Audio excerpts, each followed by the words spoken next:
you went in on February 22nd. Within a few days of being on the premises, you sent to the defendant an email where you listed approximately 30 or so issues that you had with the premises. Correct. And at that time, you had not yet signed a lease. At that time, we had not signed a lease, yeah.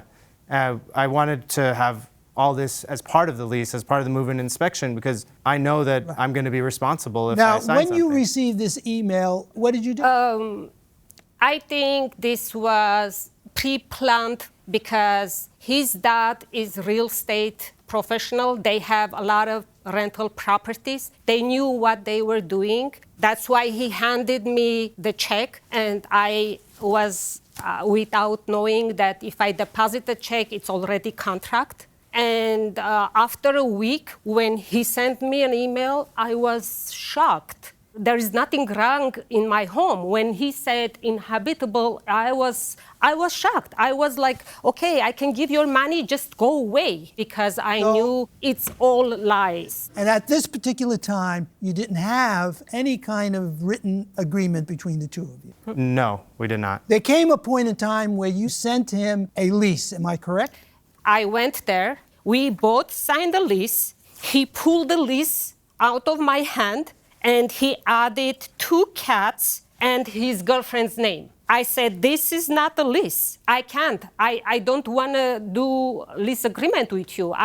That's why I put void. Is that true? Mr. Mashafi, what is your response? Absolutely untrue. I wanted to add all the items there that were in the move-in inspection, and I wanted to make sure that this co-tenant is on the lease as well, and all the pets. I don't want you to come to me later and say, you have to leave because they're not on the lease.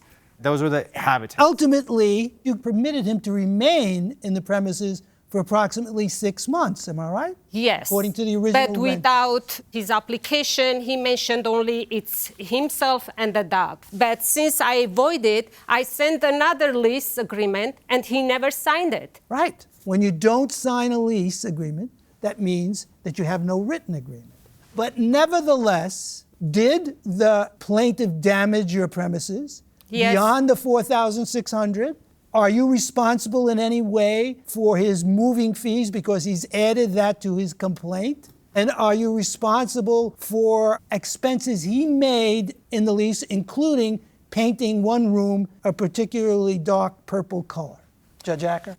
I want to talk about some of the big picture elements of your claim. We got a month-to-month lease, and for some reason, part of your cause of action includes a claim for moving fees, $4,500 worth of moving fees. Even if we were to find that she improperly held your security deposit, why on earth do you think that she's required to pay for your move on what is at best a month-to-month lease? Your Honor, that claim is because when she wanted to kick me out, that was part of the expenses that I incurred to move in. And I said, if you are trying to remove me from the premises, these are the expenses. But she did not kick you out. On February 22nd, you looked at the property.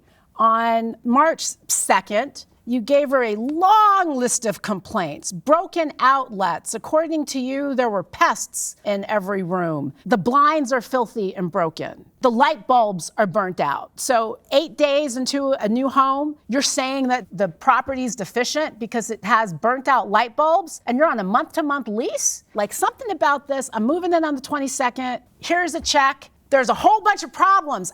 Give me all my money back and pay for my move. What you're looking at, that list, is not necessarily, I'm saying the house is uninhabitable because there are no light bulbs. I'm saying that when I move out, I shouldn't be charged for the light bulbs that I wasn't given upon moving in. Okay, to your point that this was just heads up so you don't charge me for these things, let's go to your communication. You start out, I have discovered various major issues with the premises. You conclude, please let me know how you would like to repair, replace, correct the above items so the premises become habitable. This is on March 2nd. You are raising a claim of uninhabitability when you don't have a signed lease, and part of your claim of uninhabitability is premised on dirty blinds and a broken light bulb.